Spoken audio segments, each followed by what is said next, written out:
I call this meeting to order the Board of Public Works for Tuesday, January 2nd, 2024, 5:15.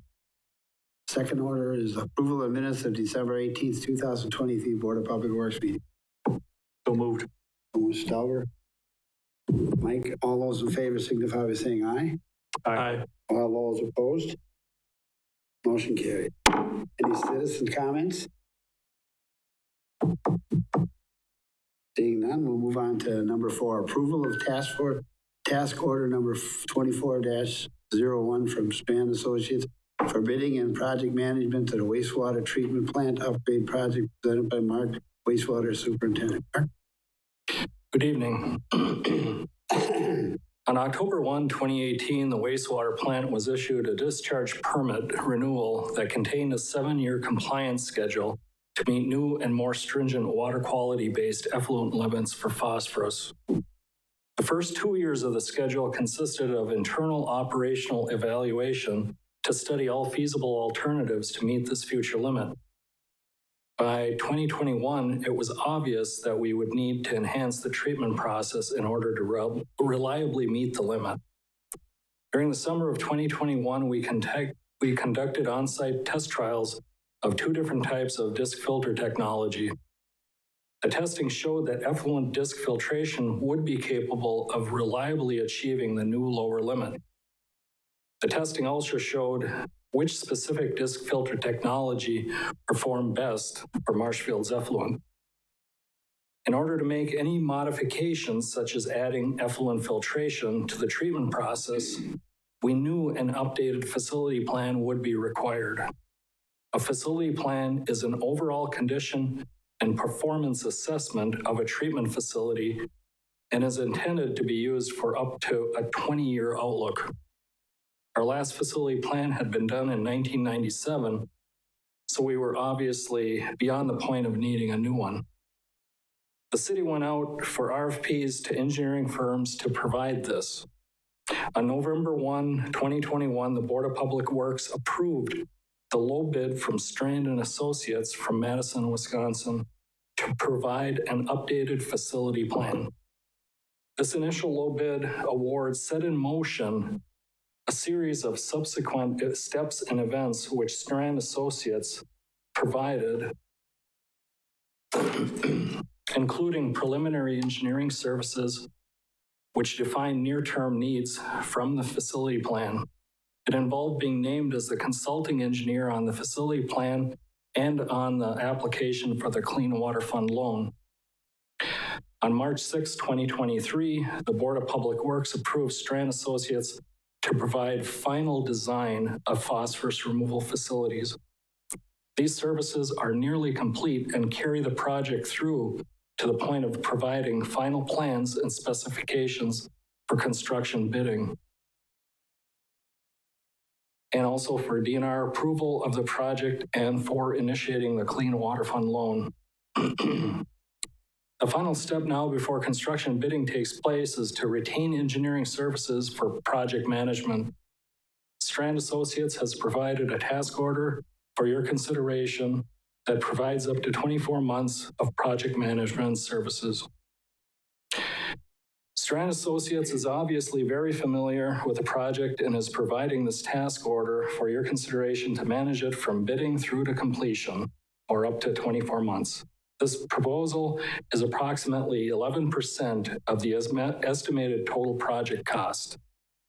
Contracted project management typically runs between 10 to 15% of total project cost, so this task order before you is on the low side of predicted and budgeted cost expectations.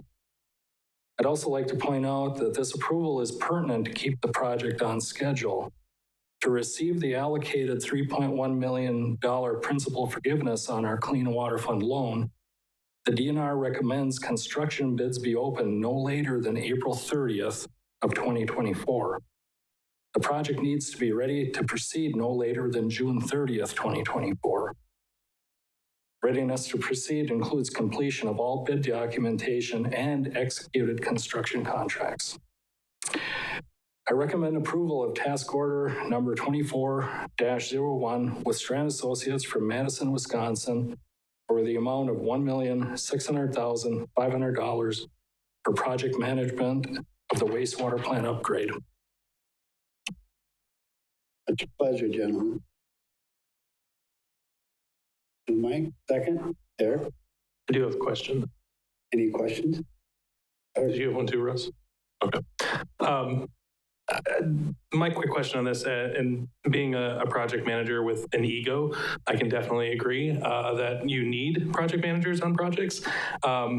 And also, clearly, I went into the wrong field. I was looking over this a little bit. I just wanted to confirm some dates. The one thing that threw me was the up to 2 years. I mean, have we seen a schedule? And apologies if we haven't, I just forgot about it. But is this something we expect to be completed? Do we run the risk of timelines getting close to that 2-year mark? I mean, that would be my only concerns at that amount, with that timeline. Right. When it goes into construction bidding, we are required to meet limits by September 30th of 2025. So that would be the requirement to complete the project is prior to the 24 months expiring. So unless there was some equipment delays, that can be possible, but unforeseen. But it should be sufficient quantity of time to oversee the project. Absolutely. And that was my thought too, is like if we ran into any delays, we don't have a lot of cushion time. I think it's about 5 months, it looks like. I was thinking 6, but I just wanted to make sure that we felt secure with that before it's a big chunk of money, obviously, to dedicate. And it seems like they know what they're doing, and it's pretty well written out from the communication standpoint on what they're going to be providing. So I think it looks really solid. I just wanted to make sure we were comfortable with that before. Thank you. Yeah, barring any materials, I think that this is a construction schedule that's very capable. The big thing is getting suppliers to get all the equipment, the pumps and everything else that are needed for these things. And sometimes you don't know what those results always are. Russ? Mark, could you repeat the DNR timeline? You put like an April deadline or something. What is that? And it seems if that's a requirement, I have a better document. Okay. It might put us in a less than competitive position, I'm afraid. If bids are required in April, that's right around the corner.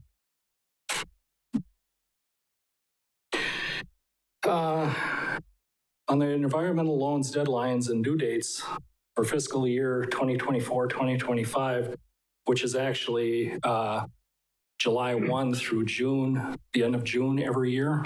It kind of splits the year on their fiscal year. And so the last recommended date for opening bids for the project is April 30th. Oh, okay. And then by June 30 is the application deadline to implement the loan.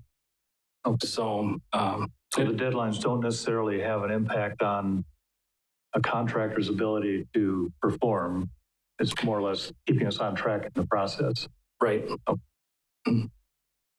Thank you. Just for your information too, we've made contact with 2 contractors who do this type of work, and they are kind of waiting for our bid documents to hit the format so that they can start bidding on it. Any other questions? Seeing none, all those in favor signify by saying aye. Aye. All those opposed, same sign. Motion carries. Thank you.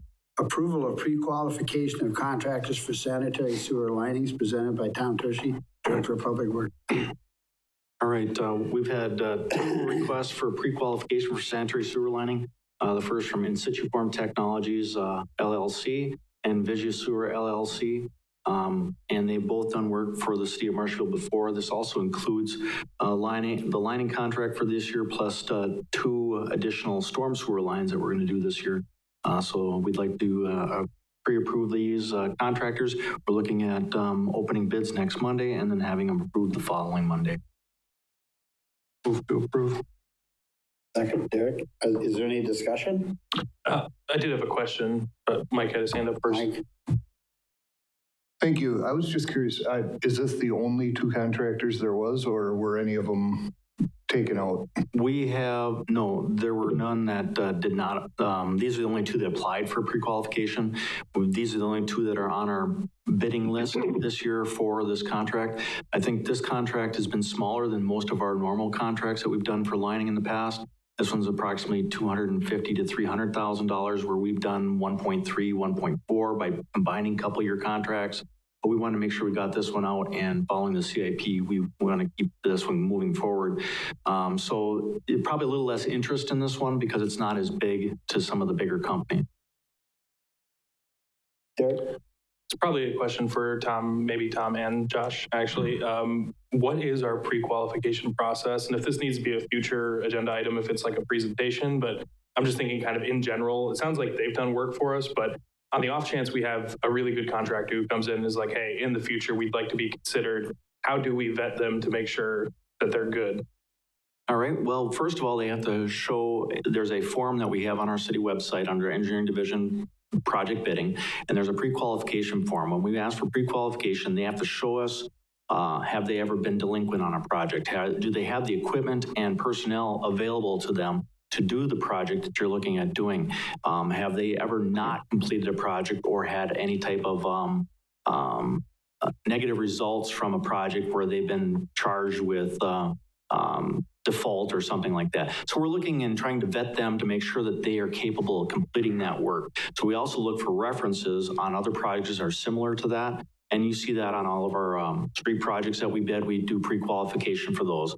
Some of our smaller projects, if it's like a $200,000 street project, there's probably a lot of local contractors that then start falling into that we probably wouldn't get pre-qualified for $1 million or a $2 million project, that we'd take a look at maybe not pre-qualifying in a smaller project like that. So it varies on project size and the type of work that we have being done. So in this instance, I just want to make sure that we're getting contractors we've worked with before and have experience, because so there are some new contractors moving into this field. Thank you. Russ? Similar question. Who writes the specification for this kind of work? Is it done in-house, or do we work with, go ahead. I actually wrote it. So over the years, we used kind of a template that was created back in about 1998 when I did the first one, and followed that template and been modifying it every year to better fit our needs and our abilities for this. So the template is provided by who? I mean, who? The original? Yeah. Boy, I can't remember who. It's Might have been like not years. by a manufacturer. No. Okay. No. And we actually, first time we ever did lining, we actually worked with a consultant who had done lining projects like that before, and they provided a template for the very first contract, and we've been kind of modifying it since every year since. A generic template then, so there's no proprietary thing written as a specification. Okay. No, we don't want it. They just have to prove they meet the compressive strength, the pull strength, the tensile strength, and all of those types of requirements, so that we're getting the end product that we're looking for. Okay, thank you. Any other questions? Seeing that, all those in favor signify by saying aye. Aye. All those same size? Motion carried. Recommended items for future agendas? Anyone? Just wanted to circle back. Are we going to hear on the potential contract with Waste Management on like yard pickups, possibly twice a year? I don't know if we had it as like a possible report coming from At some point, yeah. I just haven't had chance with vacations and stuff to holidays. look at No it. worries. Yeah. Thank you. Anyone else? I'll move to adjourn. Motion to adjourn? Second? All those in favor signify by saying aye. Aye. You're adjourned. Thank you, gentlemen.